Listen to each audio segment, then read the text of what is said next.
Okay, yesterday, Gage's fundamental question, or whatever he called it, was how do you take it from standard form and put it into factored form? Like, how did you do that? And I said, you do not need to know that. The only thing that you need to know is how to solve it from factored form. Do you guys remember that? Yes. Okay. Today is when we're going to start learning how to take it from standard form and put it into factored form. So we are going to start out easy, like today, and we're gradually going to learn harder and harder ways. Like we're going to start with bigger and bigger problems. Okay? So today we are only going to talk about how to use the distributive property to factor.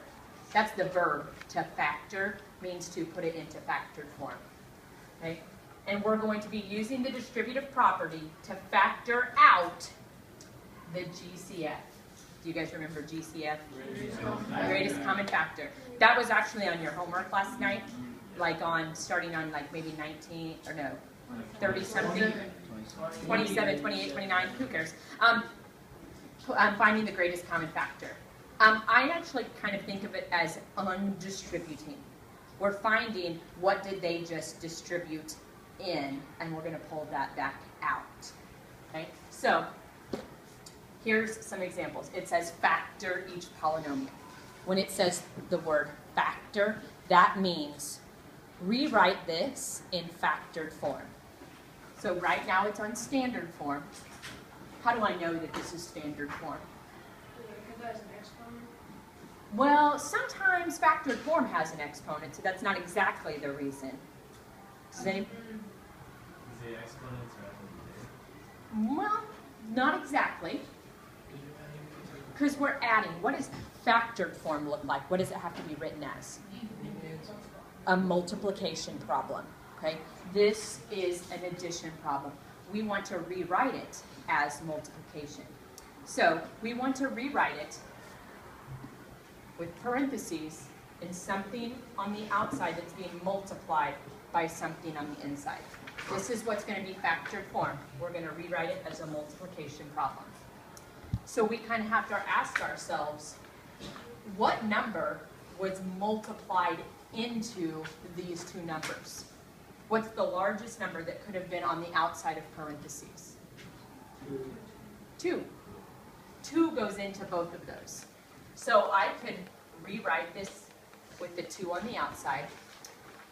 And if I took a 2 out of that, and remember, this is the opposite of multiplication, so if I divided the 2 out of this, what would be left? X squared. X squared. Does that make sense? So then you can think about, just to check yourself, if I distributed that back in, 2 times x squared, would that equal 2x squared?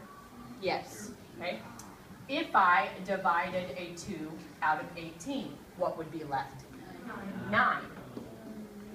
Okay, and I would ask myself, just to check, if I multiply the 2 back in, would 2 times 9 equal 18? Yes. Yes. So this is factored form. Is it written as a multiplication problem? Yes. So that makes it factored form. Does that make sense? Okay. So let's move down and do this one. We are going to rewrite it as a multiplication problem. So we want to think, what number could have been multiplied in there? What's the largest number that I could take out of 15 and out of 10? Kaylee? 5. Would everybody agree with that? That that's the greatest common factor? Yes. So I could pull a 5 out. Okay. However, sometimes we could also take a variable out. What's the largest number of y's that you could divide out of there? Could I take, if I took 1 y out, would there still be y's left in there? Yeah. So how many could I take out? 2. I could actually take 2. I can't take 3 because this term doesn't have 3 y's. So I could take out y to the second. Yeah?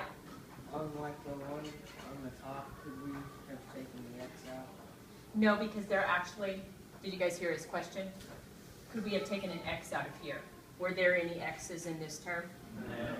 No, so we couldn't have taken. It has to be what is in every single term. Okay, so if I were distributing this back in, 5 times what would have made it 15? Gage?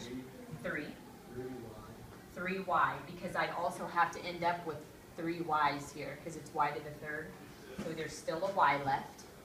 I've got a plus sign. What number would go here to make that be 10? 2. And would there be any y's here? No. Okay, so this is my answer. It's in factored form. Does anybody have any fundamental questions that this isn't making sense? Yes? So when you factor it, should there be the exact amount of y's that the first term has? Or is that just in this problem not happening? When you put these two together, it should be the same amount of y's as the first term has. Okay. When you put these two terms together, it should be the same amount of y's as this term has. We should be able to distribute and have the same thing that we have up here. Because remember, we're going back and forth between standard and factored. We should be able to go from factored back to standard and have the same thing. Okay, so let's do these 3 problems.